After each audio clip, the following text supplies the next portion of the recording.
নমস্কাৰ নিউজৰ বাতৰিলৈ স্বাগতম জনাই ষ্টুডিঅ'ৰ মজিয়াত মই উৎপল দাস চাহক আজিৰ বাতৰি অৱসৰপ্ৰাপ্ত শিক্ষয়িত্ৰী ধনেশ্বৰী গগৈৰ স্মৃতি চাৰণ অনুষ্ঠানটি অনুষ্ঠিত হৈ যায় উক্ত অনুষ্ঠানতেই উন্মোচন কৰা হয় এখনি স্মৰণিকা সুভাষিনী নিউজৰ ৰিপৰ্ট অৱসৰপ্ৰাপ্ত শিক্ষয়িত্ৰী ধনেশ্বৰী গগৈৰ স্মৃতি চাৰণ অনুষ্ঠান উক্ত অনুষ্ঠানটিত স্মৰণিকা সুভাষিনী উন্মোচন কৰা হয় উল্লেখযোগ্য যে সদ্যপ্ৰয়াত অৱসৰপ্ৰাপ্ত শিক্ষয়িত্ৰী লেখিকা তথা সমাজসেৱিকা ধনেশ্বৰী গগৈৰ আদ্য ছাত্ৰৰ লগত সংগতি ৰাখি বেলতল জাপিখৰীয়া গাঁৱৰ নিজা বাসগৃহত এক স্মৃতিচাৰণ অনুষ্ঠান সম্পন্ন কৰা হয় শ্ৰদ্ধাঞ্জলি অনুষ্ঠানত বন্তি প্ৰজ্বলন কৰে অৱসৰপ্ৰাপ্ত শিক্ষক অতুল ঠাকুৰে সেইদৰে শ্ৰদ্ধাঞ্জলি অনুষ্ঠানৰ শুভাৰম্ভ কৰে অৱসৰপ্ৰাপ্ত অধ্যক্ষ যোগেশ কিশোৰ ফুকনে স্মৰণিকা পৰিচালনা সমিতিৰ হৈ সভাপতি পুলিন বৰঠাকুৰ আৰু সম্পাদক দীপক গগৈয়ে আধৰা অনুষ্ঠানটিত স্মৰণিকা সুভাষিনী উন্মোচন কৰা হয় সুভাষিনীৰ উন্মোচন কৰে প্ৰয়াত ধনেশ্বৰী গগৈৰ একালৰ প্ৰিয় ছাত্ৰ তথা গীতিকাৰ সুৰকাৰ নলিনী মহন্ত দত্তই অনুষ্ঠানত বিভিন্ন ক্ষেত্ৰৰ সৈতে জড়িত প্ৰায় শতাধিক গণ্যমান্য ব্যক্তি উপস্থিত থকা পৰিলক্ষিত হয় প্ৰয়াত ধনেশ্বৰী গগৈ বাইদেউৰ আজি পবিত্ৰ আদ্য শ্ৰাদ্ধৰ দিন আদ্য শ্ৰাদ্ধৰ লগত সংগতি ৰাখি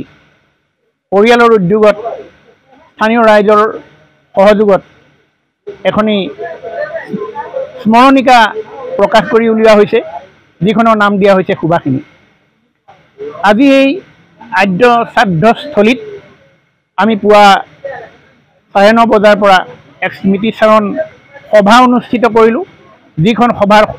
বন্তি প্ৰজ্বলনেৰে শুভ উন্মোচন কৰিলে আমগুৰি বালিকা উচ্চ মাধ্যমিক বিদ্যালয়ৰ অৱসৰপ্ৰাপ্ত প্ৰধান শিক্ষক একালৰ বাইদেউৰ সহকৰ্মী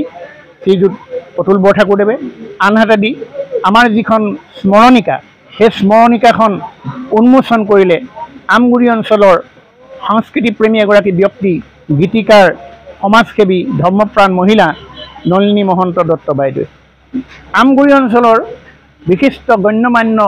যথেষ্ট সংখ্যক ব্যক্তিৰ উপস্থিতিত আমাৰ এই স্মৃতিচাৰণ সভাৰ উন্মোচনী সভাখন সুচাৰুৰূপে সম্পন্ন হৈছে যাৰ কাৰণে আমি বিশেষকৈ গ্ৰন্থ সম্পাদনা সমিতি অত্যন্ত গৌৰৱান্বিত যে আৰু আমি আহ্বান কৰাৰ মতে কম সময়ৰ ভিতৰত প্ৰায় 250 কোটিৰ অধিক লেখিকাই গ্ৰন্থখনিত লিখি সমৃদ্ধিশালী কৰিলে যাৰ বাবে আমি সুন্দৰ গ্ৰন্থ আদি বাইদেউৰ অনুগামীসকলৰ হাতত অৰ্পণ কৰিবলৈ সক্ষম হ'লোঁ আৰু আমি অনুষ্ঠানটো সুচাৰুৰূপে হোৱাৰ বাবে সকলোকে ধন্যবাদ জ্ঞাপন কৰিছোঁ পৰিয়াললৈ ধন্যবাদ জ্ঞাপন কৰিছোঁ আমাক এই অনুষ্ঠানটো কৰাৰ সুবিধা প্ৰদান কৰাৰ কাৰণে যিসকলে ইয়াত